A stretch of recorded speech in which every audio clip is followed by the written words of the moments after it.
I was a kid growing up on the farm by Ireton, my dad and I would always be working on the farm together, and whenever an airplane would fly over, we would, Dad would always stop and look up and say, someday I'm going to learn how to fly. And Dad passed away at 53 of a massive heart attack, and that was back in 1993. So when I was on the farm by myself and an airplane flew over, I caught myself saying, someday I'm going to learn how to fly. And I kind of froze in my tracks, and I thought, someday's today. So I walked to the house, went and looked up on the internet where they gave flying lessons, and I took my first flight lesson that day. That's how I got into actual flying, and that was in 1999. And of course, with 911 coming along, it changed the face of aviation forever.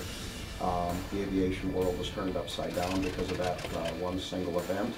And there were no opportunities in aviation at that time. There were high-time pilots getting laid off.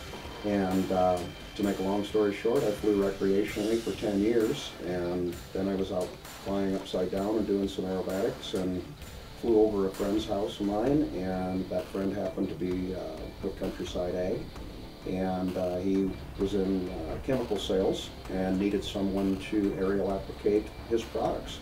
So he approached me on it. We did a little barnstorming, so to speak, and that's how Cropdusters was born. Hi, I'm Brian Gradert with Cropdusters. I'm Cameron Gradert with Cropdusters also. Hi, my name's Kenyon Gradert. I'm Brian Gradert's son, Cameron Gradert's brother, and I'm a certified chemical handler. Basically, that means I load the planes with the chemicals. That's all there is to it, really.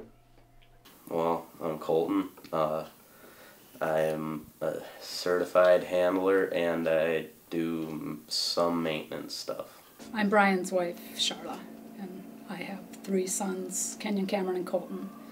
Cameron is the pilot, and Colton and Kenyon are the certified pest handler, or certified chemical handlers.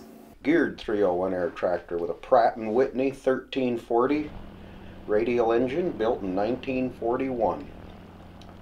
The engine's been overhauled 9 times, almost 70 years old, still in service. The air tractor that is on the video is the 6th 301 made. It's one of the oldest air tractors in the fleet.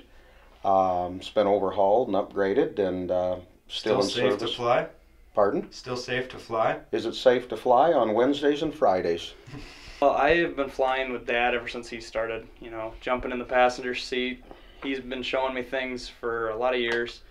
I started taking flying lessons 6 years ago, and since then have finished my private pilot's license, and wanted to get into the things that Dad was doing with tail draggers and the high performance airplanes that he was flying. So went through the steps to get my ratings that I needed, and have been flying since.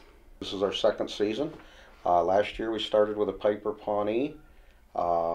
This particular aircraft is quite a step up. We've gone from 150 horsepower to 600 horsepower, and we've doubled the fleet. We've got 2 301 air tractors. So. And these air tractors can go twice as far, and they can haul twice as much, right? No, 4 times. Okay. They can haul about 4 times more capacity, 4 times more productivity, burn 4 times more fuel, 4 times more expensive. I would say that with my experience in event planning, that I have kind of assumed the role of marketing coordinator, and I established a website for Cropdusters, kind of handled the promotional items for them along with flyers, that kind of thing. Typical bug run, we get an order in over the internet from Countryside Ag. We use a software system called AgriSmart. We'll get a text on our cell phone saying we got an email. We check the email, the order comes in, we print off the recipe that has to be mixed with the chemicals, we pick up the directions as to the field, we get the latitude and longitude to the center of the fields. We go ahead and mix the chemical, we load the chemical onto the airplanes, and we head out to the field and we make the application, and we come back and do the documentation and the paperwork to finish the job. What do you spray for? Bugs. What kind? Aphids. Okay. Now, when is the aphid season? How long is your spraying season? Usually about mid-July to mid-August. Typically, we start the season off foliar feeding fertilizer. that's new plant nutrients, and then we shift to putting on fungicides, which is controlling diseases in the different plants. Then we shift to rescue treatments in regards to aphids and other insects. You scared of heights? No, I don't. If you're gonna be 5 feet off the ground, I feel you just stay on the ground. I don't need to be up there. You have no desire to fly? No. If I do, I want to be high enough where if something happens, I won't feel the ground when I hit it. I've had a chemical hose break one time, and it was a minor leak, but it still, you know, penetrated the cockpit, and I had to come back and make some repairs. I've come a little closer to trees than I'd care to admit. You ever sprayed the field with wrong stuff? Absolutely not. That is one thing our industry is extremely careful about. We check, we double check, we redouble check, and we triple check. We just absolutely do not operate that carelessly. Some of the economic impacts that crop dusting has on agriculture, right now ag commodities are very, very hot. They're at historical highs. Any damage that the insects would do to crops is substantial. To give you an example, a typical field, the average size field that we spray is probably about 100 acres.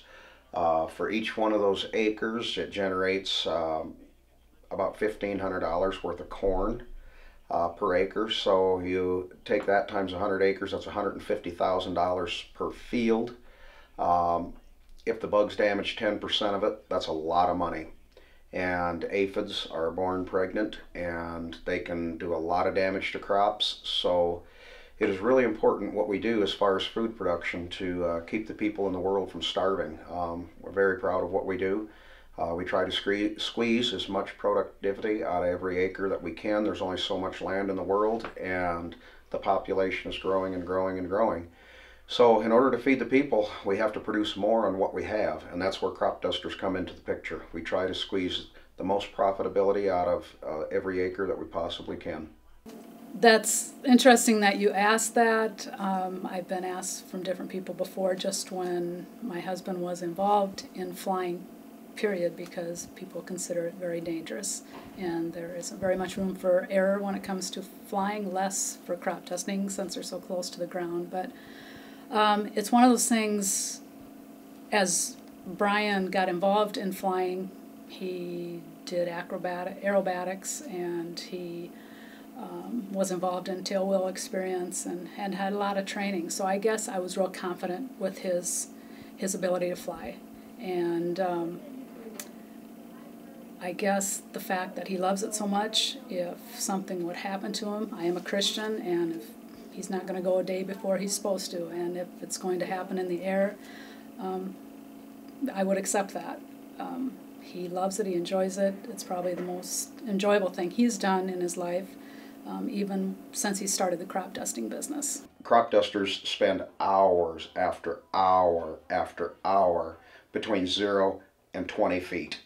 So we are in the most dangerous of the most dangerous zone, and that's where we make our living. I've had the discussion with Brian about Cameron flying, and he hasn't had the experience.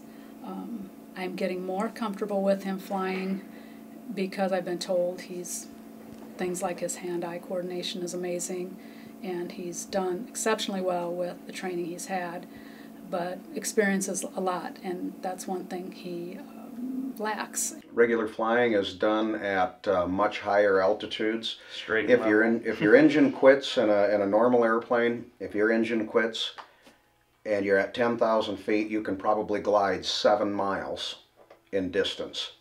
With a crop duster, you're loaded heavy. If your engine quits, your runway is 100 feet in front of you, whether that has a tree in front of it or not. You're done. There just is no room for error. What are you most likely to be seen doing when you're at the airport, in between loads? I'm riding a motorcycle, screwing around, milking the clock.